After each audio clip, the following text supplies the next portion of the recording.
আমেরিকায় দাবানল, এটা কি আল্লাহর পক্ষ থেকে দুনিয়াবি গজব? জি, এটা গজব। আসসালামু আলাইকুম সাহেব, সাম্প্রতিক সময়ে সৌদি আরবে বন্যা সহ বিভিন্ন প্রাকৃতিক দুর্যোগ দেখা যাচ্ছে। জি, আরব ভূখণ্ডে যত ভবিষ্যৎবাণী আছে, ভূমিকম্প হওয়া, মাটি ধসে যাওয়া, মানুষ শোর বানর হয়ে যাওয়া, সব প্রায় আরব ভূখণ্ডে। সিরিয়া, মিশর, দামেস্ক, রোম, এগুলো দেশ জুড়ে সব।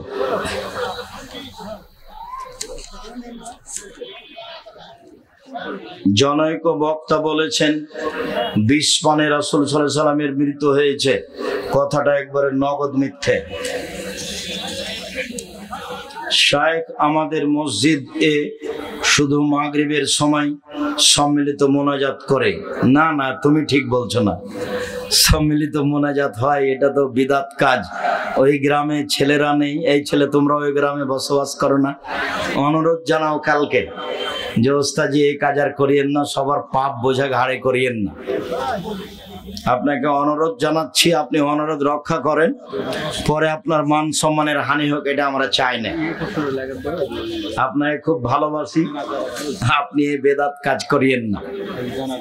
এইটা কেন হবে? এখানে তো বহু পুরাতন কথা, আজ থেকে নিয়ে 20-25 বছর আগের কথা। সম্মিলিত মোনাজাত বিদাত, একাই হাত তুলে দোয়া করবে যখন ইচ্ছা। অনেক হাদিস আছে। গর্ভবতী অথবা দুধ পান করানোর কারণে 20 বছর আগে সিয়াম কাজা হয়েছিল, এখন করণীয় কি? স্মরণ থাকলে এখনো করে নিতে হবে, স্মরণ না থাকলে আল্লাহর কাছে ক্ষমা চাইবে।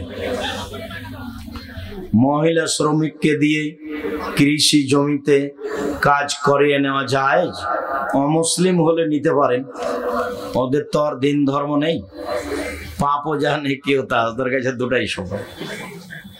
রাব্বানি, রাব্বি, গোলাম মুস্তফা, গোলামুর রসুল, এসব নাম রাখা যাবে কি? জি না। রব্বানি জায়গা রাখা যাবে না, রব্বানি রাখা যাবে না, গোলাম মুস্তফা জায়গা রাখা যাবে না, গোলামুর রসুল রাখা যাবে না, সব হারাম। গোলাম রব্বানি রাখা যাবে। গোলাম রব্বানি আমার প্রতিপালকের গোলাম। আর যখন গোলামুর রাসূল বললেন তখন রাসূলের গোলাম। মানুষ তো আল্লাহর গোলাম, রাসূলের গোলাম হয়? গোলামুর রাসূল মানে রাসূলের গোলাম, এগুলো একটা চলবে না। গোলাম মুস্তফা মানে মুহাম্মদ সাল্লাল্লাহু আলাইহি সাল্লামের গোলাম, একই কথাই হলো। রাব্বানি মানে আমার প্রতিপালক, ও কি আমার প্রতিপালক?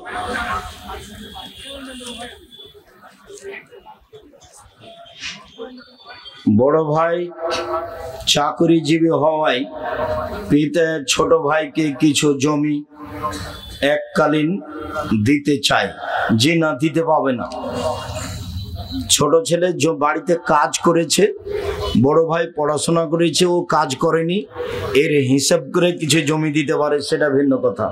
কিন্তু এমনিতেই জমি লিখে দিতে পাবে না, ওলা হারাম কাজ। নবজাতকের তাহানি কখন করতে হবে? সন্তান প্রসবের পরপরই, 2-1 দিন, 2-3 দিন। পিতামাতা জীবিত অবস্থায় 2 ভাইয়ের মধ্যে সম্পদ কম বেশি করে দলিল করতে পারেন কি? জি না, হারাম। অংশহারে করতে পারে। শায়েখ আমার বাবা ব্যাংক থেকে টাকা তুলে, আমি বারবার নিষেধ করি।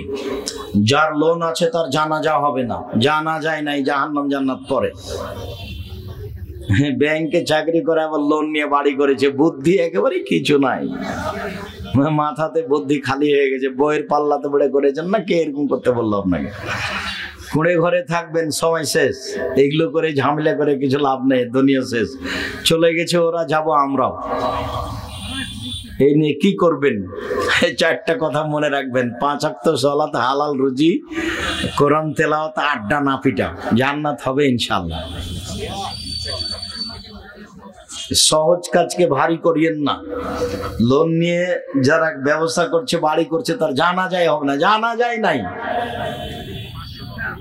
শায়েখ কোনো মেয়েকে যদি তার বাবা জোর করে অপছন্দের ছেলের সাথে বিয়ে দেয়, ওই মেয়ে যদি খোলা তালাক নেই, তবে বাবার অনুমতি ছাড়া অন্যত্রে বিয়ে বসতে পারবে না? খোলা তালাক নিতে পারে, নেওয়াই স্বাভাবিক, তবে বিবাহ অন্যত্রে বসতে পারবে না।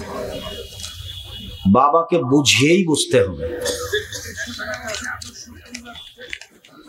আমাকে বলিও তোমার আব্বার যা আমি সহযোগিতা করো, তোমার আব্বাকে বলবো ইনশাআল্লাহ। যাকাত দেওয়ার নিয়ম 50,000 বা লাখ, শতকরা 2.5 টাকা। জাকাতের একটা বিস্তারিত বিবরণ আব্দুল্লাহর আছে, আব্দুল্লাহ জাকাতের বিবরণ টানদের খুব সুন্দর করে দেওয়া বলা আছে। আজান শোনার পরে বাড়িতে নামাজ আদায় করলে নামাজ হবে কি? আল্লাহ রাসূল বলেছেন হবে না। কোনো সমস্যার কারণে পড়তে পারে। মহিলাদের পর্দা কেমন হবে? মহিলারা তো ঢাকা বস্তু, পর্দা শক্তভাবে পর্দা করতে হবে। প্রয়োজনে মুখমণ্ডল খুলতে পারে, প্রয়োজনে হাতের কবজিপত্র খুলতে পারে, বাকি সময়ে ঢাকা থাকবে। যারা সূরা ফাতিহা ছাড়া জানাজার সালাত আদায় করে, এমন সব ইমামের ইক্তেদা করে জানাজার সালাত আদায় করা যাবে? আপনার হবে সালাত, ইমামের হবে না। পড়তে পারে। কি পরিমাণ ধন সম্পদ থাকলে কোন ব্যক্তির উপর জাকাত ফরজ হয়? 18 মণ 30 কেজি শস্য,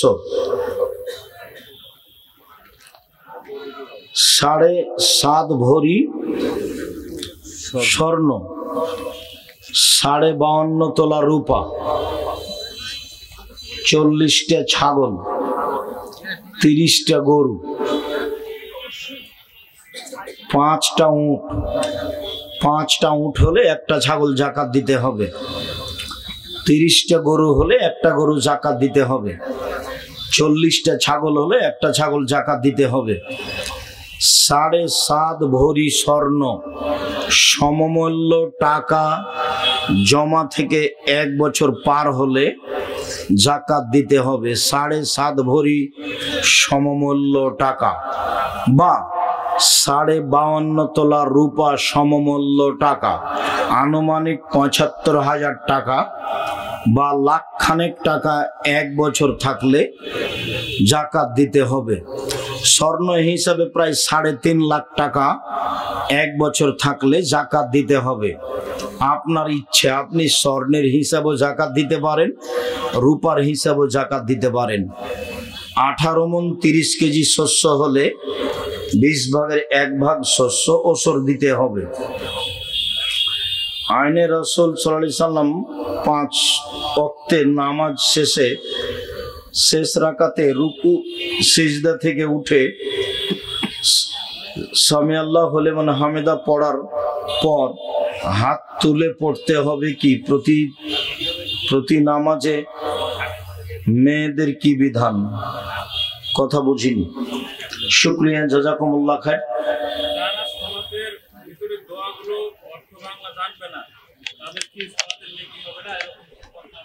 যারা সালাতের দোয়ার অর্থ জানে না তার নামাজ হবে না, এই কথা বললে তো যে বলছে তার বাপেরও নামাজ হবে না। ওর বাপও তো জানে না, আর যে বলছে সেও জানে না ভালো করে। নাহলে না, ও কথা আমি শুনতে চাইনি তোমার।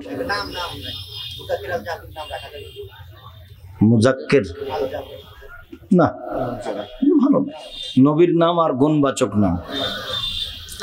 সালাতের অর্থ না জানলে নামাজ হবে না তো বড় ভুল কথা নয়?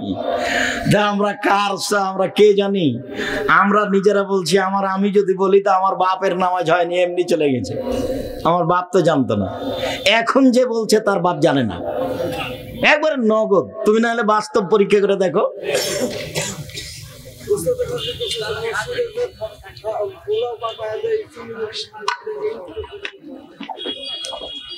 আমি কথা বুঝতে পারিনি। মসজিদে জুমার সালাতের পরে মানত করে হয় পোলাও দেয়, না হলে মিষ্টি দেয়, কুরমা দেয়, মুরগি দেয়। সেটা করতে পারে বলতে, এটা না মানত। যেখানে করবে সেখানে তারাই খাবে, তারাই নেবে। তবে এর বিনিময়ে হাত তুলে দোয়া করা হবে না, মসজিদে দিলেও দিতে পারে।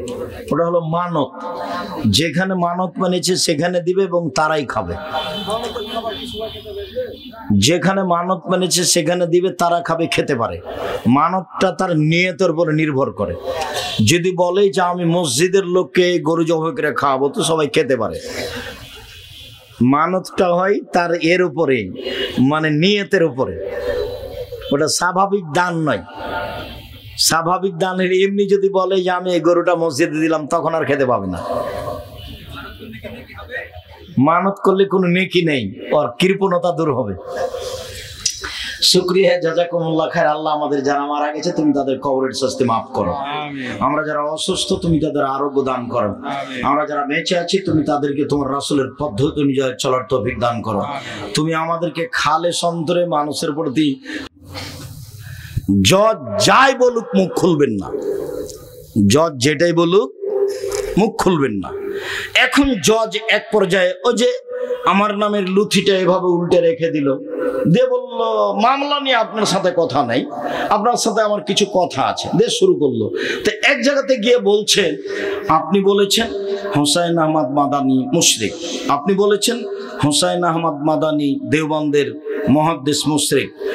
তো আমি তো ও কথা বলিনি, আমি বলেছি যে দেওবন্দে হুসাইন আহমদ মাদানী ডালিম গাছের নিচে বুখারী পড়াতেন, তারপর উনি মারা গেছেন, ডালিম গাছটা আছে। পরবর্তীতে ছাত্র শিক্ষকেরা বলতো চলো যাই একটু বরকতের জন্য ডালিম গাছের নিচে পড়াই। তো মাঝে মধ্যে ছাত্র শিক্ষক কোথায় এসে পড়তো? ডালিম গাছের নিচে। তখন আমি বলেছি বরকতের আশায় ডালিম গাছের নিচে এসে বুখারী পড়া শিরক। তা আমি কি হোসাইন আহমদ মাদানীকে মুশরিক বললাম না এই কাজটাকে? তো ও তো জজ আমার মুখের সামনে বলছে, আমি তো আর কিছু বলতে পারছি না। আমি তো, আমাকে তো চুপ থাকতে বলেছে, একবারে চুপ থাকবেন, মনের ভিতর যেটাই বলুক। ঘটনা তো অন্য। ঘটনা হচ্ছে যে আমি বলছি রবীন্দ্রনাথ ঠাকুর বাঙালির শত্রু, রবীন্দ্রনাথ ঠাকুর জাতির শত্রু, রবীন্দ্রনাথ ঠাকুর ঢাকা বিশ্ববিদ্যালয়ের শত্রু, রবীন্দ্রনাথ ঠাকুর মুসলমানের শত্রু। ভারত, বাংলাদেশ, পাকিস্তানের মাটিতে সবচেয়ে খ্রিস্টানদের, ইংরেজদের বড় দালাল হচ্ছে রবীন্দ্রনাথ ঠাকুর। দালাল লন্ডনে থাকে, আর আমাদের মুসলমানেরা ইংরেজদের যুগে জেল হাজতে থাকে, সম্মানে গিয়ে লন্ডনে বসে থাকে দালাল। সেই দালাল গান বলে ওমা তোমার আকাশ, ওমা তোমার বাতাস। আমি তখন বলি তোর বাপের আকাশ। আমি এ কথা বলতে পারি না, আমার ছেলে মেয়ে বলেনি, বলবে না। আমি বলেছি 1971 সাল থেকে নিয়ে এখন পর্যন্ত এদেশের মাটিতে কোনো শিক্ষিত মানুষ শিক্ষামন্ত্রী হয়নি। এই দালালের লিখা গান যে প্রত্যেকটা কথায় কথায় বলে ও কালিমা তোমার আকাশ, ও কালিমা তোমার বাতাস, সেই গান আমার মুসলিম ছেলে মেয়ে বলে কি করে? এটা হতেই পারে না, অসম্ভব। আপনার ছেলে মেয়ে বলতে পারে। আপনাকে আমি কোনোদিন শিক্ষিত মনে করি না, আজও করিনি, কখনো করিনি। মনে আপনার বিদ্যাকে আমি কবর দিতে এসেছি, এটা আপনি মনে রাখবেন। সম্মানিত দিনী ভাই বোন, আমি এই কথা বললাম, আমি ঠাকুরের নিন্দা করলাম কি করে? সিলেট কোর্টে জজ আমাকে বলল আপনি কি পিস টিভির আলোচক? আমি বললাম জি হ্যাঁ। তিনি বললেন আপনার মামলা খারিজ করে দিলাম, 5,000 কোটি টাকার মামলা। আমি ঠাকুরের নিন্দা করেছি, সেই জন্য জরিমানা আমার উপরে 5,000 কোটি টাকা। আমি ঠাকুরকে ভালোবাসতে পারি না, জাতির শত্রু, মুসলমানের শত্রু, ঢাকা বিশ্ববিদ্যালয়ের শত্রু, পৃথিবীর এই বাঙালিদের শত্রু। ওর কলম সব মুসলমানের বিরুদ্ধে। সে গান লিখে কথায় কথায় বলে কালিমা, সেই গান আমার ছেলে মেয়ে বলতে পারে না, অসম্ভব, এটা হতে পারে না। আপনার ছেলে মেয়ে বলতে পারে, আপনার শিক্ষার অযোগ্যতার কারণে বলছে। ছেলেরা আমাদের কি করে? শুধু খালি ঢং ঢং করে ল্যাংটা হয়ে বেড়াতে হবে বিশ্ববিদ্যালয়ের মাঠে, আর যেখানে সেখানে সেটাই বিদ্যা। আর এই করতে হবে, সেই করতে হবে, দল করতে হবে, সংগঠন করতে হবে, সেটাই বিদ্যা। সকাল হলে উঠে সবাই বলে আমার সোনার বাংলা, ওমা তোমার আকাশ, সেটাই বিদ্যা হলো? ঠাকুর ফাঁকি দিয়ে চলে গেছে দুনিয়াতে, আর দুনিয়া থেকে আজও তার পিছনে সবাই পড়ে আছে। হিসাব করতে হবে না? ও তো আপনার বিশ্ববিদ্যালয়ের শত্রু, ও আপনার ধর্মের শত্রু, ও এই দেশে সবচেয়ে বড় দালাল খ্রিস্টানদের। ও তো তখন লন্ডনে থাকতো, আর আমরা তো তখন জেল হাজতে থাকতাম। কেনা সেই ইতিহাস জানে না। সম্মানিত দিনী ভাই বোন, বলছিলাম রাসূল সাল্লাল্লাহু আলাইহি ওয়াসাল্লাম বলেন সদাচরণ, আল মুমিন লিল মুমিন কাল বুনিয়ান, একজন মুমিন আরেকজন মুমিনের জন্য প্রাসাদের মতো। সুম্মা সাব্বাকা বাইনা আসাবিহি, এবার তিনি দেখাচ্ছেন প্রাচীর, প্রাসাদ। তিনি নিজে দেখাচ্ছেন, ডান হাতের আঙ্গুল বাম হাতের আঙ্গুলের ভিতরে ঢুকিয়ে দিলেন। আঙ্গুল যেমন একটা আরেকটার মধ্যে ঢুকে গেল, একজন মুমিন আরেকজন মুমিনের জন্য এরকম এইভাবে তাকে থাকতে হবে। আমি আপনার দলের সাথে থাকি না, আমি বিপদে পড়লে আপনি খুশি হন, তো এইটা হলো কি করে? আবু হুরায়রা রাদিয়াল্লাহু তাআলা আনহু বলেন, রাসূল সাল্লাল্লাহু আলাইহি সাল্লাম বলেছেন, আল মুমিন লিল মুমিন কারাজুলিন ওয়াহিদ, সারা পৃথিবীর মুসলিম পুরুষ নারী একজন মানুষ, একজন। ইনিস্তাকা আইনুহু ইস্তাকা কুল্লুহু, চোখে ব্যথা হলে সম্পূর্ণ ব্যথা বুঝতে পারেন। অনিস্তাকা রাসু ইস্তাকা কুল্লুহু, মাথায় ব্যথা হলে সম্পূর্ণ শরীরে ব্যথা বুঝতে পারেন। আপনি যেমন সম্পূর্ণ শরীরে ব্যথা বুঝতে পারেন, আর একজন মুমিন আপনি বিপদে পড়লে সেও বিপদে পড়বে, ব্যথা বুঝবে, তার নাম মুমিন। আপনি বিপদে পড়লে আমি খুশি হই, তখন আমি মুমিন নই, আমি একজন শয়তান মানুষ, ও বিপদে আছে। আর আমি তার উপরে খুশি হই, এটা কেমনে হয়? আপনি এটা কি দিয়ে বুঝলেন? সম্মানিত দিনী ভাই বোন, আমি তাহেরপুর এলাকার লোককে, রাজশাহীর মানুষকে, দিনী ভাই বোনকে অনুরোধ জানাচ্ছি, একেবারে মাটির মানুষ হয়ে, একেবারে স্বাভাবিক হয়ে, পরস্পরকে ভাই মনে করে, সে হিন্দু হোক না কেন, তার সাথে খারাপ আচরণ করার কোনো সুযোগ নেই। তার ক্ষতি করতে হবে এরকম কোনো সুযোগ নেই। সে মানুষ, সে আপনার সাথে ভালো আচরণের অধিকার রাখে।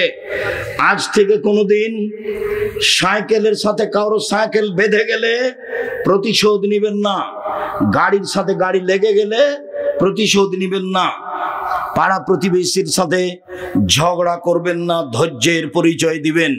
আল্লাহ রাসূল বললেন, চারটা জিনিস আছে যার, সবকিছু আছে তার। চারটা জিনিস নেই যার, কোনো কিছু নেই তার। চারটা জিনিস আছে যার, সবকিছু আছে তার। এক, আলমারাতুস সালেহা, ভালো স্ত্রী। ভালো স্ত্রী আছে যার, সবকিছু আছে তার। দুই, আল জারুস সালেহ, ভালো প্রতিবেশী। ভালো প্রতিবেশী যার, সবকিছু আছে তার। তিন, আল মারকাবুল হানি, একটা ভালো গাড়ি। একটা সাইকেল ভালো চেন পড়ে না, একটা গাড়ি চাকা নষ্ট হয় না। ভালো গাড়ি যার, সবকিছু আছে তার। ভালো গাড়ি নেই যার, কোনো কিছু নেই তার। চার, আল বাইতুল ওয়াসি, প্রশস্ত ঘর, যেখানে মেহমান বসতে পারবে, মেহমান খাবে, এরকম প্রশস্ত ঘর যার, সবকিছু আছে তার। সংকীর্ণ ঘর যার, কোনো কিছু নেই তার। চারটে জিনিস আছে যার, সবকিছু আছে তার। সুখময় জীবন তার। এক, ভালো স্ত্রী। দুই, ভালো প্রতিবেশী। তিন, ভালো গাড়ি। চার, একটি প্রশস্ত ঘর। সম্মানিত দিনী ভাই বোন, আমি একটি হাদিস পড়েছিলাম, এতক্ষণ পর্যন্ত সামাজিক ভাবে চলছিলাম, এবার আপনাকে পারিবারিক ভাবে একটু দেখাই। রাসূল সাল্লাল্লাহু আলাইহি সাল্লাম বললেন, যে হাদিসটা বলেছিলাম আবার সেখানে ফিরে যাই। তিনি বলেন, মান আলা জারিয়াতাইনে, কেউ যদি দুইটা মেয়ের লালন পালন করে, দুইটা মেয়ে, হাত্তা তাবলগা, মেয়ে দুটি বড় হওয়া পর্যন্ত বিদ্যা শিখিয়ে দিল, শিষ্টাচার শিখিয়ে দিল, নিয়ম কানুন শিখিয়ে দিল, বিবাহ শাদী দিয়ে দিল, তাহলে হুয়া ওয়া আনা ফিল জান্নাহ হাকাজা, সেই পিতা এবং আমি জান্নাতে এইভাবে থাকবো। তর্জনী এবং মধ্যমা আঙ্গুল দিয়ে ইশারা করে দেখালেন, দুইটাই আঙ্গুল জমা ধরে আছে। পৃথিবীর মানুষ মনে রেখো, কেউ যদি দুইটা মেয়ের লালন পালন করে, সেই ব্যক্তি আর আমি জান্নাতে এইভাবে থাকবো। তিনি বলছেন, পৃথিবীর মানুষ মনে রেখো, কেউ যদি একটা ইয়াতিমের লালন পালন করে, একটা ইয়াতিমের লালন পালন করে, যে ব্যক্তি লালন পালন করে সেই ব্যক্তি আর আমি মুহাম্মদ সাল্লাল্লাহু আলাইহি সাল্লাম জান্নাতে এইভাবে থাকবো। তখনও তিনি তর্জনী এবং মধ্যমা আঙ্গুল ইশারা করে দেখালেন, তবে একটু ফাঁকা করলেন।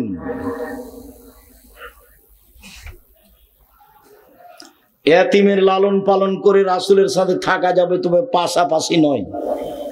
বোঝা যায় না কথা মনে হয়। এখানে আর একটা কথা বলে রাখি, একজন সাহাবী রাতে রাসূলের সাথে ছিলেন। তো রাতে এসার পরে এরকম সময় সাহাবী ওজুর পানি আর মেশক নিয়ে উপস্থিত। তো আল্লাহ রাসূল দেখে খুব খুশি হয়েছেন, বাহ, তোমার তো বুদ্ধি ভালো, এ তো ভালোই লোক তুমি দেখছি। আচ্ছা তুমি চাও, কি চাও? চাও আমার কাছে চাও। তখন সাহাবী বলছেন, আসআলুকা মুরাফাকাতাকা ফিল জান্নাহ, আপনার সাথে জান্নাতে থাকতে চাই। তখন আল্লাহ রাসূল বলছেন, আওয়াগারা জালেক, না না না না না, এটা না, অন্য কিছু চাও, অন্য কিছু চাও। তখন সাহাবী বলছেন, হো যাকা, ওইটাই চাই। তখন আল্লাহ রাসূল বলছেন, আইনি বেকাসরাতি সুজুদ, তাহলে তুমি বেশি বেশি নফল তাহাজ্জুদ পড়ে আমাকে সহযোগিতা করো। বেশি নফল না পড়লে, তাহাজ্জুদ না পড়লে আমার সাথে থাকা যাবে না। তাহাজ্জুদ নিয়মিত পড়ে রাসূলের সাথে থাকা যাবে কি না সেইটা অস্পষ্ট, তবে দুইটা মেয়ের লালন পালন থাকলে রাসূলের সাথে জান্নাতে থাকা যাবে, এই কথা মুহাম্মদ সাল্লাল্লাহু আলাইহি সাল্লাম বলেন। মেয়ের সাথে ভালো আচরণ করুন, স্ত্রীর সাথে ভালো আচরণ করুন। আপনি মহিলা মানুষ, 4টা কাজ করলে জান্নাত পাবেন ইনশাআল্লাহ। 5 ওয়াক্ত সালাত, রমজান মাসের রোজা, সিয়াম, স্বামীকে মেনে চলা, তিতা লাগলেও মিঠা লাগলেও, তিতা লাগলেও মিঠা লাগলেও স্বামীকে মেনে চলবেন, যে কোনো মূল্যে জেনায় লিপ্ত হবেন না, জান্নাতের সব দরজা খোলা। আপনারা নিরাশা হবেন না। আব্দুর রাজ্জাক সাহেব, আমাদের জন্য জান্নাতের সব দরজা খোলা কিভাবে? আপনি সুন্দর করে ওযু করার পরে যখন বলবেন, আশহাদু আল্লা ইলাহা ইল্লাল্লাহু ওয়াহদাহু লা শারীকা লাহু ওয়া আশহাদু আন্না মুহাম্মাদান আবদুহু ওয়া রাসূলুহু, তখন আপনার জন্য জান্নাতের সব দরজা খুলে যাবে। আপনার জন্য সহজ পথ। সম্মানিত দিনী ভাই বোন, আমি আপনাকে এই পর্যন্ত বলে জরুরি 2-1টি কথা বলতে চাই। মনে রাখা ভালো হবে, এই দেশের শিরক মুক্ত প্রতিষ্ঠান জামিয়া সালাফিয়া, বিদআত মুক্ত প্রতিষ্ঠান জামিয়া সালাফিয়া, দল মুক্ত প্রতিষ্ঠান জামিয়া সালাফিয়া, হিংসা মুক্ত প্রতিষ্ঠান জামিয়া সালাফিয়া, দেশের সর্ববৃহৎ আয়তনে, শিক্ষক গুণে, শিক্ষক সংখ্যায় সবচেয়ে বড় প্রতিষ্ঠান জামিয়া সালাফিয়া। জাতির জন্য যেমন দিন প্রচার করে কল্যাণ কামনা করি, প্রতিষ্ঠানের মাধ্যমে তেমন কল্যাণ কামনা করতে চাই। তার জন্য দোয়া করবেন। সাথে সাথে সারা দেশ জুড়ে মক্তব পরিচালনা করতে চাই, সেটুকু খেয়াল রাখবেন। সারা দেশ জুড়ে এমএমরা শিক্ষার জন্য প্রশিক্ষণ নিতে পারে, ফিরে যাবে, ফিরে আসবে, ফিরে খাবে, তাদের প্রশিক্ষণের ব্যবস্থা আছে জামিয়া সালাফের পক্ষ থেকে, সেগুলি মূল্যায়ন করবেন। সম্মানিত দিনী ভাই বোন, আমি আলোচনার শেষে এসে আপনাকে আমাদের বই পুস্তকগুলি নেওয়ার জন্য অনুরোধ জানাচ্ছি। আজকের আলোচনা রয়েছে উপদেশ বইয়ে।